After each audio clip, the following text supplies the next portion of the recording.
I can see the clock from here, and it's less than 12 hours, a little less than 12 hours till 2018 arrives.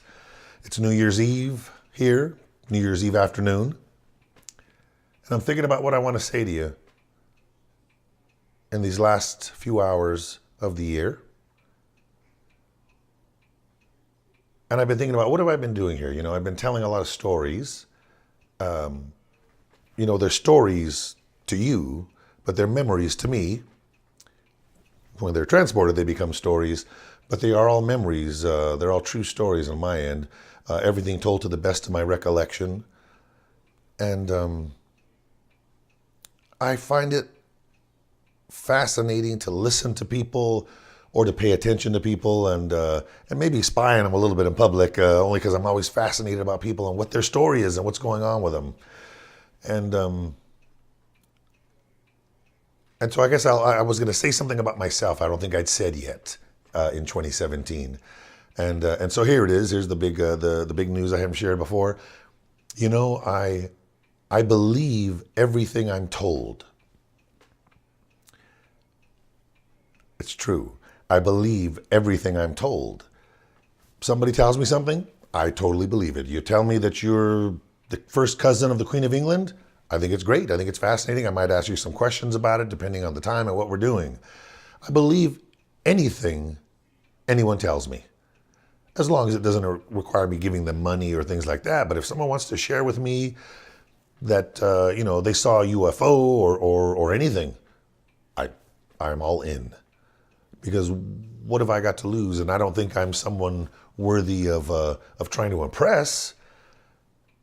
And so I'm always fascinated by what people want to share. And I'm remembering right now two moments where I did not believe everything I was told. And it really these two moments drove me home. So I want to tell you about these two guys. The first one is Chi. Chi was my grandpa Tino's very good friend. Grandpa Tino was the grandpa that gave me the 50-cent pieces. You might have recalled me talking about that. They both served in World War II. Chi was an old biker. I don't know what my grandpa Tino did before. I don't even know what he did for a living. He was retired my whole life that I knew him. Now that I think about it, I didn't know what he was. But he was a retired and soldier, fought in World War II. He fought in all the distinguished battles. My father used to joke to Grandpa Tino that Grandpa Tino had single-handedly won World War II because he was in so many of the notable battles in Europe. But in this case, it was the Battle of the Bulge. Chi, the old biker. Chi had great stories because he rode motorcycles and did tricks in carnivals. He jumped over things and he rode in things that went around and drove on the walls and did all that stuff. And I guess this would have been, post-Depression era for Chi. And he was a young man. He was in his teens. And my favorite story that he told me was that he would ride a motorcycle with this big leather suit, a fire suit. They'd pour kerosene and stuff on him, or they tie rags to him in loops. There were little loops on the back of the coat he wore, whatever this thing was, with rags and stuff. And soaked in kerosene, he would light them on fire, and he would drive up and down while they lit a big bonfire of all this scrap wood and things. He said sometimes it was old pallets, and he would drive up and down on fire while this huge bonfire was burning. People were watching from the grandstands, and he said he would drive back and forth and pay attention to the bonfire until he thought it was burned up enough where he could come crashing through it, because that was the big finale. And so he drove back and forth, and he'd be on fire. They might freshen up his rags and light him up on fire again. He'd drive by, and he could tell by the sound of it.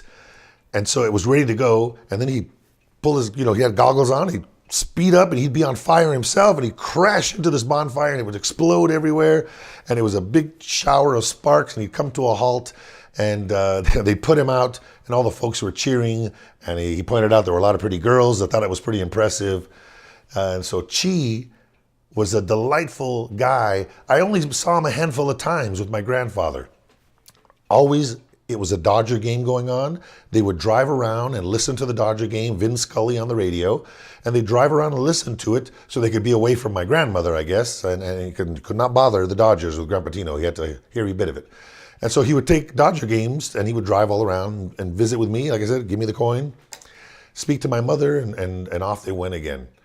And in the course of these things, in between innings and stuff, I learned Chi's story. I don't think I ever saw Chi out of the car. This little Valiant, I believe it was, that my grandfather drove. And I don't think I ever saw Chi, but I only saw him across from my Grandpa Tino, and there was Chi sitting over there when I spoke to him. And he was fully enthralling. And he told me about some exploits in the war that I didn't believe. They were ridiculous. To me, at least, as a kid, hey, now you're pulling my leg. I believe the stuff about the carnival. And I didn't believe it.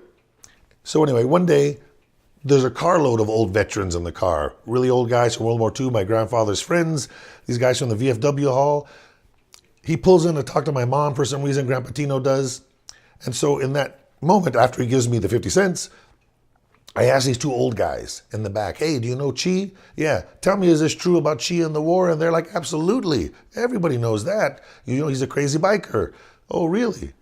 So it turns out, after I had scoffed at him, it turns out that Chi, his big claim to fame during the war was, he was a motorcycle guy during the war. He was a motorcycle dispatcher and a messenger, And it was the Battle of the Bulge. And there were the Nazis and the Americans and my grandfather's unit. They were fighting over this piece of land, and there would be these lulls. And you've seen these stories, World War II. There'd be these lulls, and they'd be battling, and there'd be lulls again. And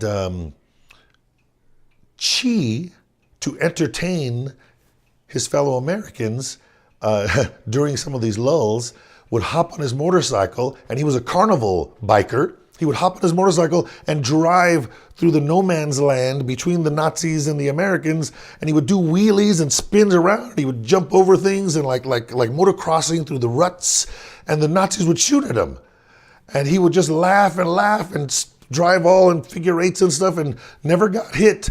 And my grandfather talked about seeing the bullets flying behind his motorcycle and him lying low, and he could turn his bike sideways and go flat and do all these things, and then he'd come whistling back, and the Americans would be hooting and hollering and bring great joy.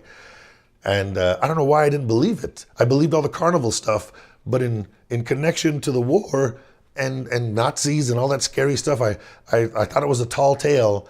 And here it was, the most truest of things, and it brought, I saw 4 of them right there, 4 guys brought them together for life. Chi helped me to attain the level of status that I am now, where I always believe, anything anyone tells me, because I personally think that's a good thing. What do I got to lose? There's another guy, one more guy, I gotta tell you real quick. I went to college with Joseph. Joseph was a Buddhist. He was brought up in Buddhist monasteries. He went to a Chinese opera training and a fascinating fellow. Met him in classes, and in the course of a conversation one day, and he had already talked a lot about Buddhism and things. In the course of a conversation one day, Joseph shared with me that he and the Dalai Lama, I remember, the Dalai Lama was on TV, and he goes, oh, did I ever mention me and the Dalai Lama? We're like this. And get out of here, I didn't believe a word of it. It just seemed an odd thing to say. I poo-pooed it, and he chuckled and let it go, and I didn't think a thing about it. A couple years later, we're sitting in his tiny apartment in Monterey Park, and Joseph says, hey, I just found some photographs. Look at these. Let me show you these. And he shows me the photographs, and in these photographs, are Joseph and the Dalai Lama. They're cheek to cheek with big smiles on their faces, and they're drinking tea, and they're laughing and being silly, and they're hugging onto each other. It turns out Joseph was a photographer at one time in his youth, and they needed somebody, and he traveled all around America with the Dalai Lama on one trip, and they'd stayed close ever since. And once again, I was put in my place. I felt about not believing what people had said in good faith. And so Chi and the Nazis and Joseph and the Dalai Lama, I have both of them. I have all of them to thank for my philosophy that I wanted to share with you at the end of 2017 here. My philosophy that I personally believe anything anyone tells me.